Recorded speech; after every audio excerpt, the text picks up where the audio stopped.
What is confidence? In order for you to know yourself that you are confident, that's part of building yourself, you need two things. You need to feel that you can do that thing.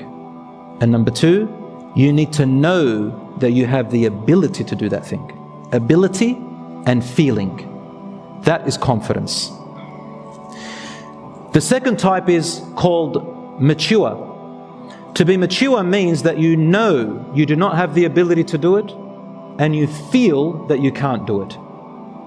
And for example, if I'm going to fight with someone and I know that this person has training, I don't have the training that person has, and I know that I don't have the ability and I feel that I can't, I choose my fights.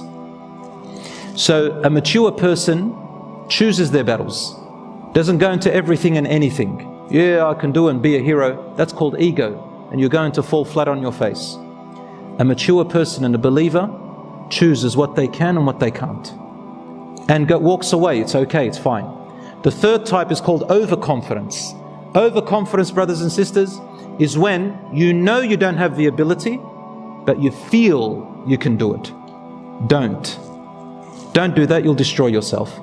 And the last one is called underconfidence. Underconfidence is when you know you have the ability, and when it comes the time to implement it, you don't feel you have the ability. And this is what Rasul ﷺ said, فَلَا تَعْجَزْ. Rely on Allah and go forward. Be brave.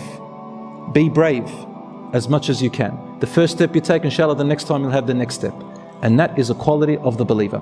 Once, as you know, in the biography of the Prophet ﷺ, in the Battle of Uhud. Do you remember the Battle of Uhud? In the Battle of Uhud, the enemies of Islam were coming to attack the Muslims in Medina. And they had gathered the largest army yet. The Muslims were going to be annihilated if you look at just numbers and the allegiances against them. The story is long. And the Battle of Uhud, the Muslims started to motivate the Prophet ﷺ and insist on going out. Rasul ﷺ had seen a dream, and he came out to them and said, I saw in my dream, and you know the dream of the Prophet is from Allah. He said, I was wearing a solid armor, and I saw cattle that were slaughtered in front of me. They said, what do you think, Ya Rasulullah? He said, I think we should stay in Medina. It's an armor, and if we go out, it's going to be a catastrophe. Now, they said, Ya Rasulullah, is this your interpretation about war? He said, yes. They said, we think, Ya Rasulullah, that you may have made a mistake. Now, Rasul ﷺ didn't give it in a form of command. He said, look, this can happen or that can happen. They said, we think we should go out. Among them was Hamza radiallahu anhu, who said, Ya Rasulullah, go out. Wallahi, I will not meet them except there. These people are like this and like that. Then they got too confident. Now the Prophet ﷺ went back inside and he wore his normal armor. He wore two armors that day and a heavier helmet. When he came out, the Muslims felt guilty. And they said, Ya Rasulullah, we felt guilty. We weren't thinking, we'll take what you said. Listen to what he said. He says, no prophet wears an armor and then takes it back off. What does it mean? He says, now that we have made a decision, we move with it. We do not take a step backwards. And this is the way to build your character. Once you've planned, you've gotten advice, you've all agreed, and you've made a decision, and you've moved away, keep going with that decision. Until a catastrophe happens, like something really is obvious. So nothing was obvious yet, just ideas. He said, we don't. We move forward and we do not hesitate anymore. As Allah says, فَإِذَا عَزَمْتَ فَتَوَكَّلْ عَلَى اللَّهِ. Once you are determined, rely on Allah and move forward. That's how all the prophets were. When they moved forward to the Battle of Uhud, they almost won the battle. But we all know the archers on the hill, their love for the spoils of war got to them. And you all know they're still all new Muslims. So they're still used to battles and taking the spoils. They forgot the teachings of the Prophet ﷺ. He told them, don't go off the hill. Then they said, the spoils of war, go and get your stuff. And most of them came off the hill. When they came off the hill, Khalid ibn al-Walid, who was a disbeliever at that time, he was the horseman who led the horses, and he found a way to come in like a hook, and they surrounded the Muslims because now they were disorganized and there was no one on the hill to stop them from coming in, and the Muslims, many were massacred, just like the dream of the Prophet ﷺ. And the Prophet himself was injured in that battle and he almost died. And Hamza The one who said, let's go out, he got martyred in that battle too. Radiyallahu anhum ajma'in. Allah says in this, about this battle, He said obviously in Surah At-Tawbah and others, that what had happened to you, I'm just translating, what had happened to you, you may assume that it was bad for you. بَلْ هُوَ خَيْرٌ لَكُمْ. It is good for you. وَاللَّهُ يَعْلَمُ وَأَنْتُمْ لَا تَعْلَمُونَ. Allah knows and you do not know. Whatever has happened to you of musibah, think of it as good. Allah is guiding us to tell us that even when you fail, be optimistic even in failure. It's hard, but we have the Quran telling us. Because you can overturn a failure into success. So what do you do with the failure? You learn from it.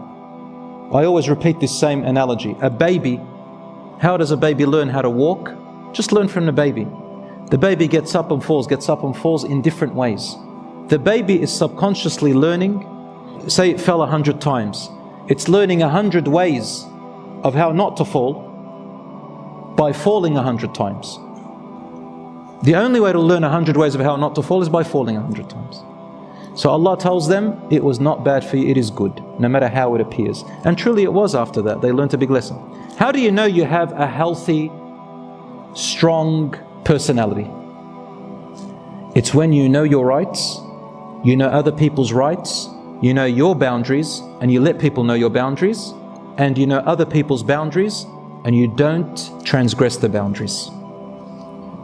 And in this are relationships that become either sick relationships, toxic relationships, lively relationships, or dead relationships. How? It's got to do with rights and boundaries. A lively relationship is when it's filled with justice, kindness, mercy, giving, forgiving, pardoning, talking, discussing. That's called a lively relationship. Husband and wife, friends, brothers and sisters, all of you. The sickening relationship is when you only do things because you don't want the person to be upset. Oh, I better go, man, but I just don't want to upset them. But you've got priorities. I know, but I don't want to get them upset. That's low self-esteem. There's a polite way of saying, sorry, I can't, and saying no. Don't be a total yes person. The toxic relationship is when people expect you, or you expect them to do something that is not their obligation, and you don't give them anything in return. Someone expects you to do an obligation for them, and they don't give you anything in return, and if you don't do it, they will guilt trip you as if it's an obligation. An example, if you have two friends and you decided to invite one friend to a coffee, the other friend finds out, and let's say the other friend is a toxic type. He'll come and guilt trip you and blame you and put you down and say, why didn't you invite me? You're not a loyal friend. You probably talked about me, and then guilt tripping you like as if it was an obligation. No, it wasn't an obligation. Same with relatives, same with parents, same with children. Some people will hurt you with words and actions. It's up to you what you want to do and be. You can let those words hurt you and change you, or you can acknowledge and feel sorry for that person and do what the Prophet ﷺ did. Once he was giving out some charities, and one man from the Ansar said hurtful words. He said, Wallahi, he didn't do justice about the Prophet ﷺ. So another companion said, Wallahi, I will tell the Messenger of Allah what you said about him.